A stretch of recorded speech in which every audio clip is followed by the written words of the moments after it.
왜 12,000명으로 기습 공격을 하자고 했을까요? 아마도 다윗이 심적으로나 육적으로 지쳐 있었기 때문에 아히도벨은 다윗을 죽이지 않은 모략을 제안했습니다. 12,000명이라도 얼마 안 되는 군대로 끌고 와서 도망가듯 다윗을 죽이기에 충분한 아마 숫자였던 것 같습니다. 육적으로 그리고 아들의 배심으로 정신적으로 큰 충격을 받아 지쳐있는 다윗과 그의 군대는 아마도 크게 의욕을 상실하에 있었을 겁니다. 여러분도 그런 경험이 있지 않으십니까? 가장 믿었던 어떤 사람들에게 배신을 당해본 적이 있지 않으십니까?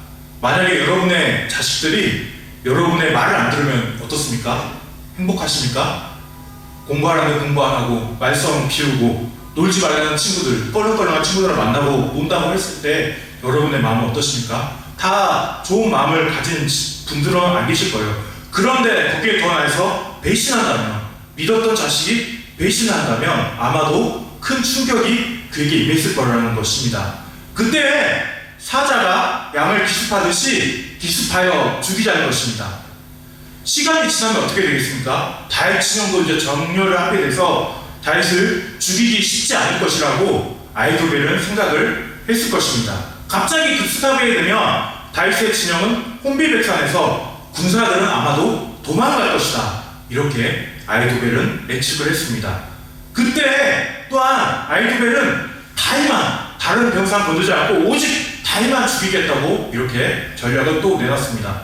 그러면 다윗이 죽으면 모든 백성이 압살롬을 지지하게 될 것이라고 말하고 있습니다.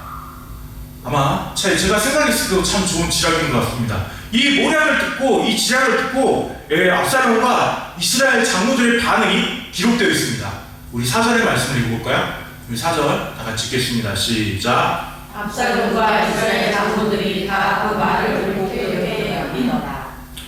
이 계략과 모략을 듣고 압살롬과 이스라엘 장로들은 모략이 전략적으로 또한 심리적으로 매우 뛰어나다고 생각했습니다. 그러면서 기뻐하며 정말 좋고 옳은 전략이다, 이런 또 생각을 하게 됐다는 것입니다. 이것은 옳은 전략일까요? 그렇다면 일반 국가에서는 굉장히 뛰어난 전략이죠. 맞죠?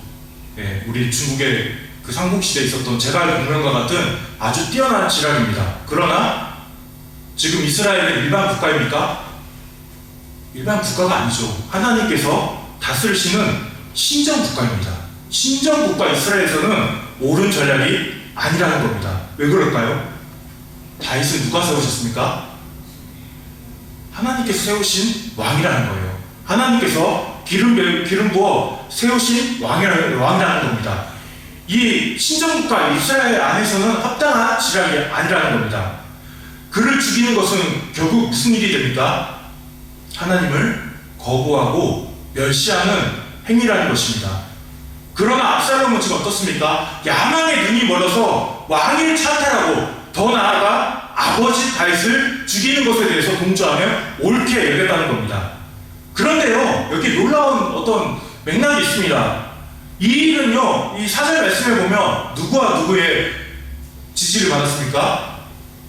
압살롬과 이스라엘 장로들의 지지만 받았다는 겁니다. 네, 조금 더 뒤에 가면 이제 말씀을 생각해 보겠지만 하나님의 어떤 깊은 섭리가 이 가운데 숨겨져 있다는 겁니다. 뒤에 가서 좀 더 생각해 보도록 하겠습니다. 우리 계속해서 또 어떤 일이 벌어졌는지 우리 말씀을 읽어볼게요. 우리 5절의 말씀을 읽겠습니다. 시작. 압살롬이 이르되 아이가 후세로 보느라 우리가 이제 내 말도 듣자 하니라. 네, 이런 후에 압살롬은 자신에게 온 다윗의 친구 후세의 전략도 들으려 합니다. 아마도 좋은 전략에도 신중을 더 기하기 위해서 후세도 부른 것 같습니다. 근데 질문 한번 해볼게요. 우연일까요? 정말 우연일까요? 보이지 않는 하나님의 어떤 섭리와 그런 영적인 측면에서 이 결정적인 순간에 어떻게 보면 하나님께서 압살롬의 마음을, 사람의 마음을 주관하시고 다스리시는 압살롬의 마음을 아마 움직이게 하신 것 같습니다. 그러면서 또 어떤 일이 일어났을까요? 6절의 말씀을 읽어볼까요? 6절 다 같이 읽겠습니다. 시작. 후세가 압살롬에게 이르되 압살롬이 압살롬이 그에게 말하였는데 아히도벨이 이러하게 말하니 우리가 그 말로 행하라. 그렇지 아니하거든 너는 말하라 하니.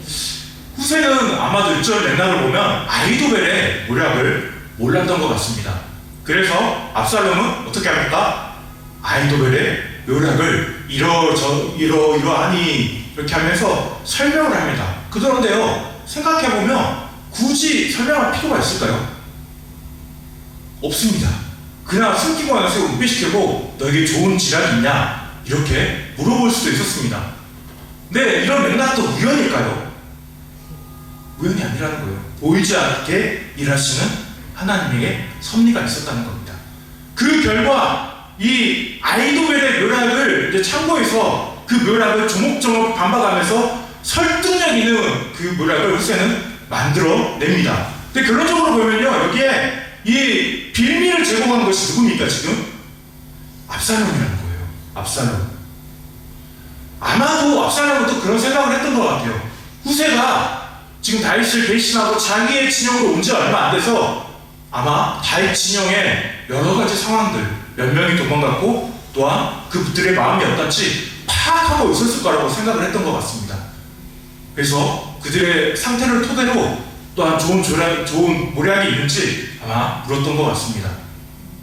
이에 대하여 이제 후세가 압살롬에게 말을 합니다. 우리 7절 말씀을 볼까요? 7절 말씀 읽겠습니다. 시작. 후세가 압살롬에게 이르되 이번에는 아히도벨의 뱀된 계략이 좋지 아니하나이다. 자, 후세는 뭐라고 얘기합니까?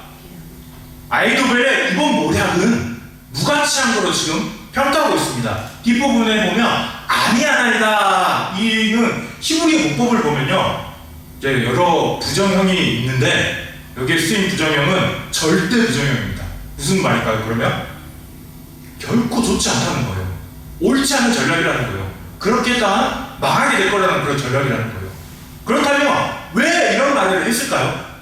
이제 후세의 말이 등장합니다. 우리 8절부터 좀 길지만 우리 10절 말씀까지 좀 읽어보도록 하겠습니다. 다 같이 읽겠습니다. 시작. 또 후세가 말하되 왕의 아버지와 왕의 아버지와 그의 주족단은 용사다. 그들은 그에게 몸이 생지를 빼앗을 것 같이 성격하였고 왕의 주치는 전쟁에 익숙한 사람인지 백성과 왕의 자살을 하고 지금 그가 어느 군에나 어느 곳에 숨어 있으니 혹 우리 중에 몇이 먼저 엎드러지면 그 소문을 듣는 자가 말하기를 압살롬을 낳은 자 가운데서 태어나고 하였다 할지라.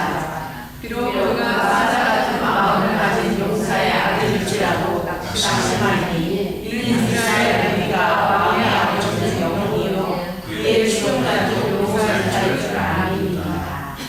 한마디로 뭡니까? 후세는 다윗을 절대 쉽게 생각하지 마라, 이렇게 조언하고 있습니다. 지금 비록 다윗이 지금 예루살렘에서 도망쳐 쫓기고 있지만 병법에 의해서 그를 쉽게 이길 수 없을 것이라고 말합니다. 압살롬이 아버지 다윗에 대해서 알고 있는 것을 근거로 지금 아히도벨의 모략을 지금 반박하고 있습니다. 그들이 용사라는 겁니다. 이것을 압살롬도 알지 않았습니까? 어릴 때부터 아버지를 따라다니면서 아버지와 그 용사들이 싸웠던 많은 장면들을 봤을 겁니다.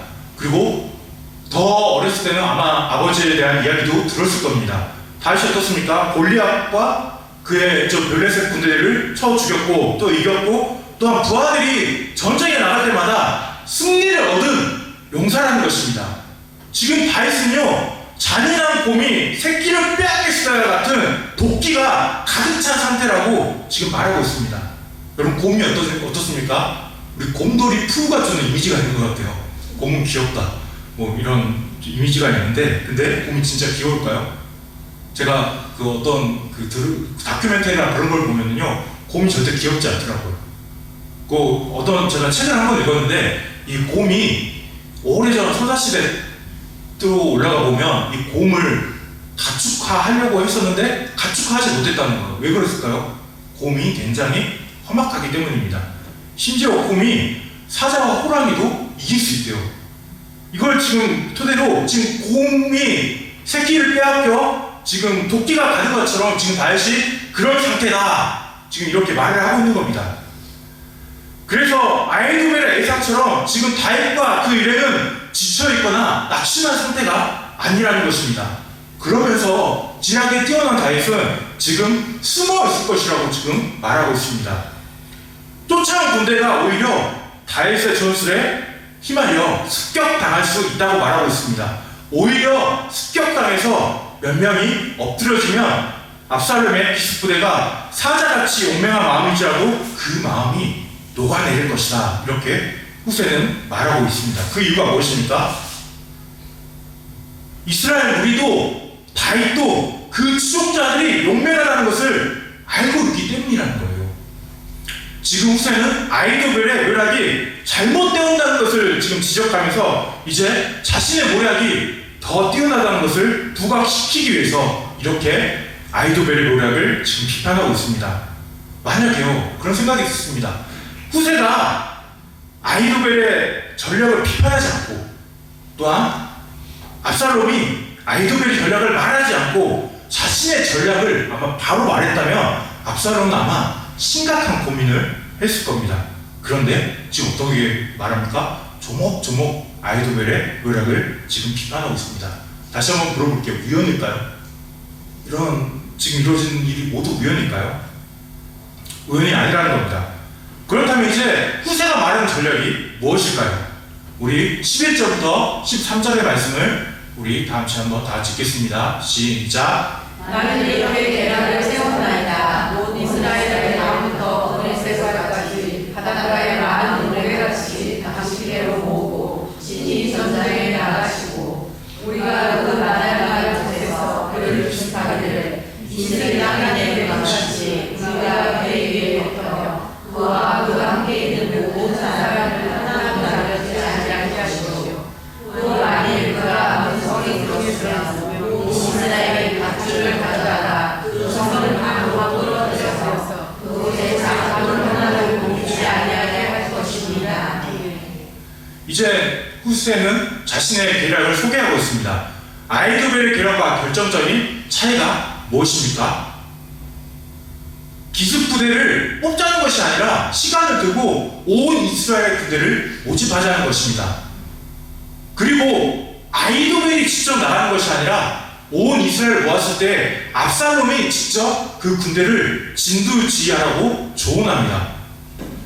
아마도 최북단에서 최남단 브엘세바까지 군대를 모으려면 빨리 모을 수 있을까요? 아니죠. 오랜 시간이 걸릴 것입니다. 지금 후세는 다윗이 위기에서, 지금 급박한 위기에서 벗어날 시간을 벌어주고 있는 것입니다.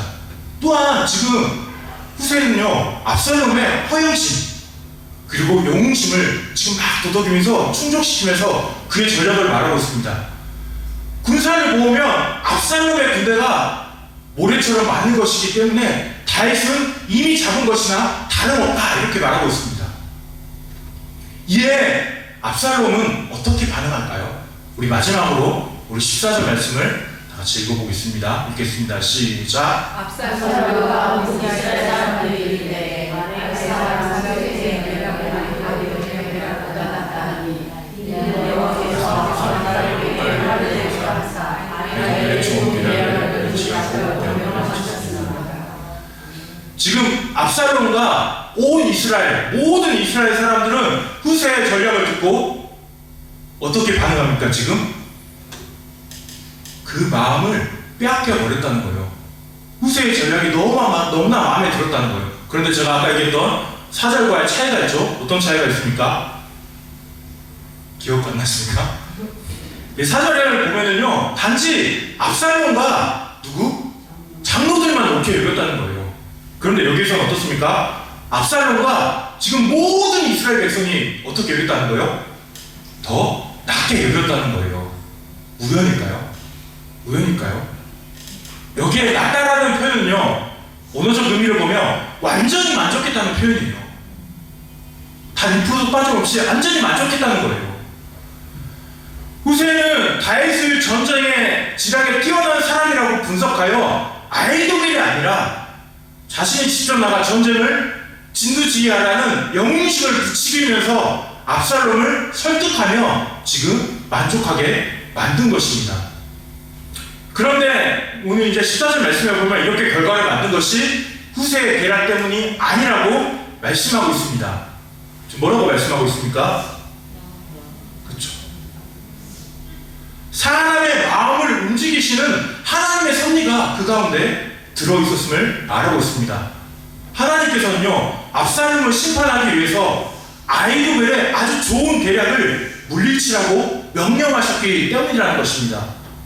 즉, 지금 후세가 베푸는 모든 계략에 개입하셨다는 겁니다. 또한 압살롬이 그의 계략을 택하도록 만드셨다는 겁니다. 그 이유가 무엇일까요? 그 결정적인 이유가 무엇일까요? 택하고 기름 부음 받은 다윗은 보호하시고 악한 압살롬은 심판하기 위해서입니다. 오늘 말씀은요, 다윗의 아들 압살롬이 반역을 일으켜서 자신이 지금 이스라엘 왕이 되려고 한 사건으로 시작됩니다. 그에게는요, 아주 지략에 뛰어난 누가 있었습니까? 아히도벨이 있었다는 거예요. 아히도벨이라는 신하가 있었다는 거예요. 그의 지략을요, 지금 막 계속 아무런 어떤 큰 방해 없이 예루살렘으로 오게 됩니다. 이후에 또한 다윗을 죽일 수 있는 결정적인 계략을 또한 세우게 됩니다. 그러나 예루살렘에 남아있던 후세는 이 계략을 철저하게, 아주 철저하게 비판하면서 무효화시키고 자신의 계략이 더 좋다고 압살롬을 설득합니다. 아버지 다윗의 용맹함과 그리고 압살롬의 영웅심, 허영심을 부추긴 것입니다. 이에 압살롬과 그를 따르던 모든 사람들은 어떻게 합니까? 후세의 계략을 더 낮게 여겼다는 거예요.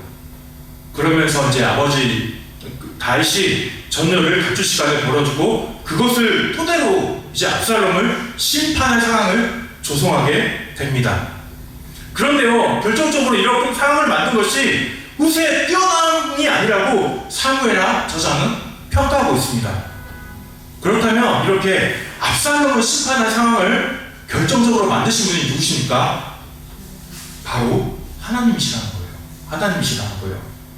물론 하나님께서 직접 나타나셔가지고 압살롬을 번개로 죽이거나 천군천사를 보내서 압살롬을 심판하시거나 그러진 않았습니다. 기적을 베푸신 것은 절대 아닙니다. 말씀처럼 보이지 않는 곳에서 하나님께서 작정하시고 섭리하시고 명령하셔서 사람의 마음을 움직이셨다는 거예요. 후세가 좋은 모략을 베풀도록 모든 과정에 개입하셨다는 겁니다. 그래서 압살롬과 그의 추종자들이 그 모략을 낮게 여기게 만들어 또한 아히도벨의 묘락을 폐하게 만드신 분이 바로 하나님이시라는 겁니다.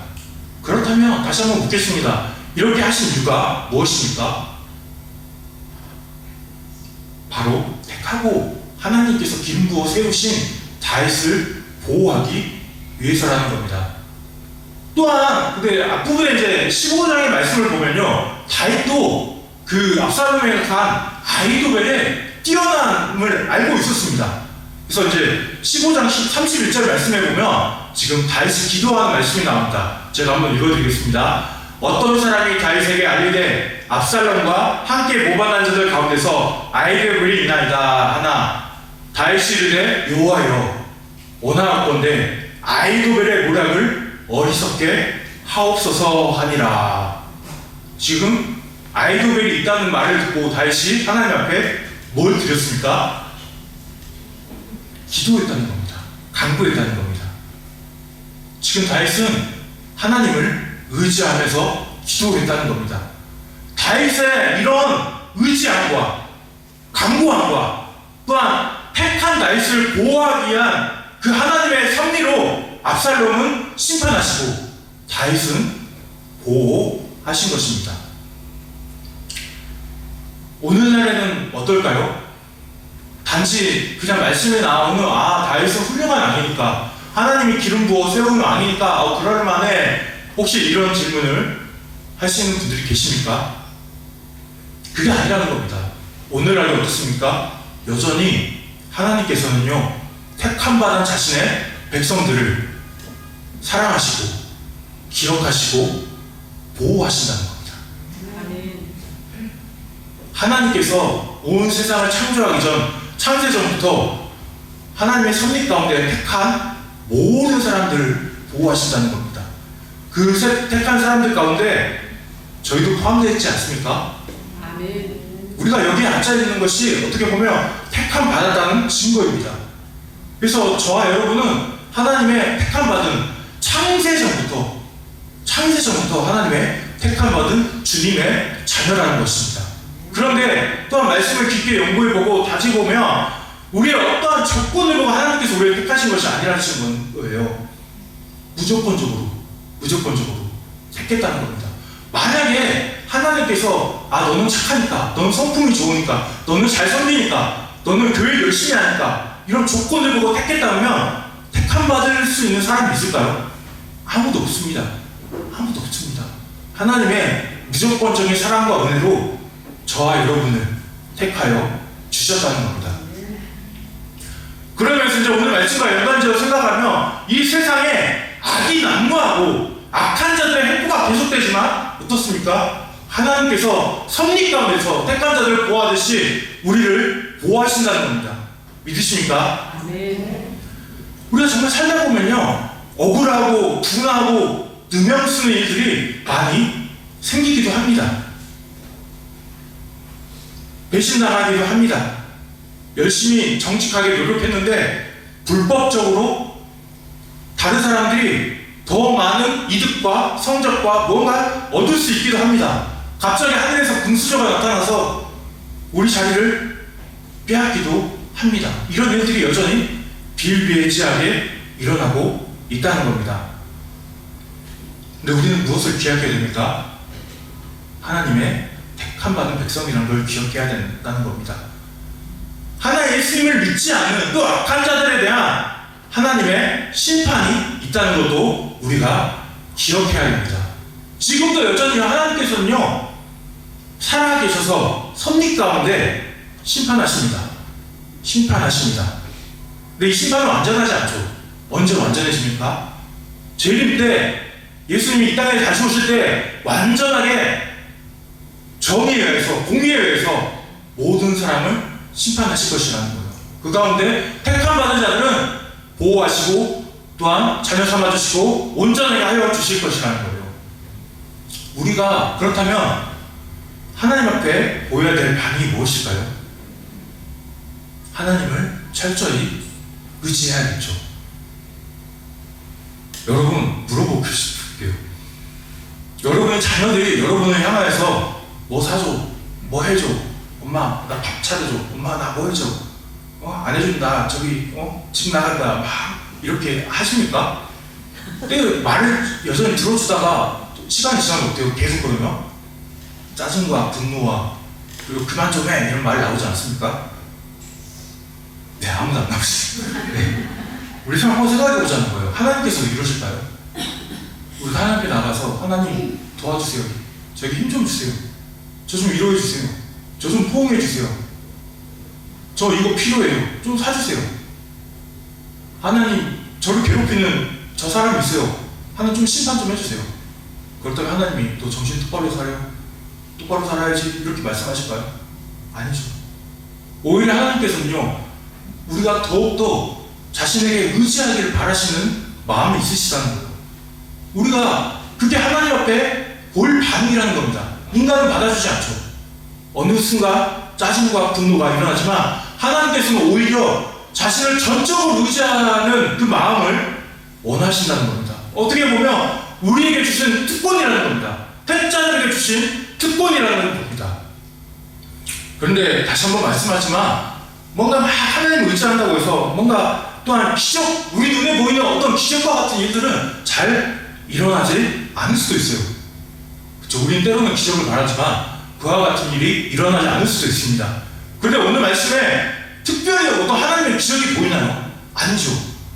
모든 인간을 다스리고 통치하시고 그 마음을 주장하시는 아버지 하나님께서 그 인간 사이에 간섭하셔서 기적적인 방식은 아니지만 사람 마음을 움직여 가시면서 그 섭리 가운데서 다윗을 보호하고 악한 자들을 심판하시는 그 하나님을 우리가 볼 수 있다는 겁니다.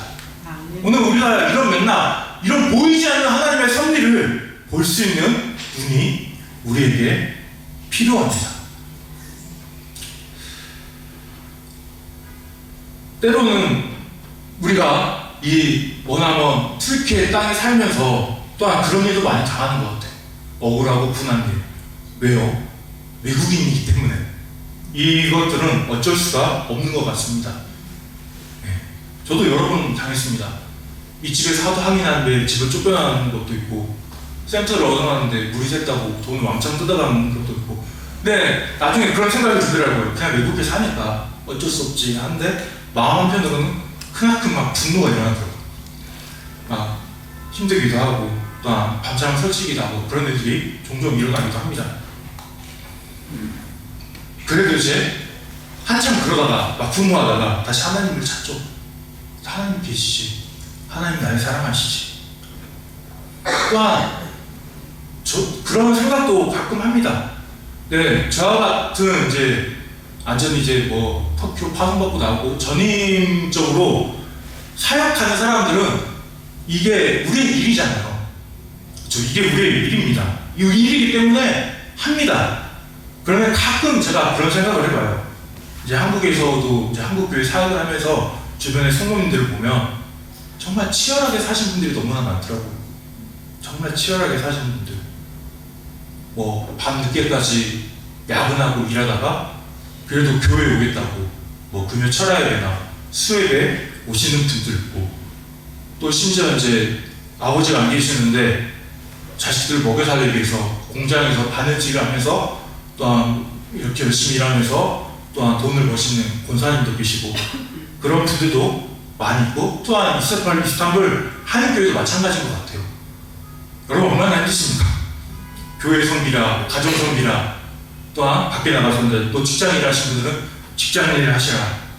저는 이것만 하면 돼요. 근데 여러분은 많은 걸 하셔야 되지 않습니까? 그러다 보면 늘 또한 좋은 어떤 피드백이 들어오지 않을 수도 있어요. 교회 안에서도 마찬가지고 세상 안에서도 마찬가지고, 또한 억울하고 분한 일도 많이 당하는 경우도 있을 겁니다. 근데 제가 무슨 말씀을 드리고 있습니까? 하나님이 그럼에도 불구하고 저와 여러분을 택하여 주셨다는 거예요. 또한 우리 모든 사정과 형편을 알고 계시다는 겁니다. 이 사실을 기억할 때 정말 여러분에게 기운이 나고 힘이 나셨으면 좋겠어요. 든든한 우리 아버지가 계시잖아요. 그분이 날 택하여 주셨고 지금도 섭리 가운데서 이끌어 주시고 보호하신다는 사실, 우리가 좀 그것을 볼 수 있는 어떤 역적인 눈들, 믿음들이 우리 안에 조금 더 자라났으면 좋겠습니다. 그래서 저와 여러분이 힘들 때마다 더욱더 주님을 의지하고 또한 주님을 사랑하고 주님 앞에 나아가 간구하는 우리 모든 성도님들과 또한 제가 됐으면 좋겠습니다. 오늘 시간에도 우리 잠깐 짧게 말씀을 생각하시면서 같이 기도하고 마치도록 하겠습니다.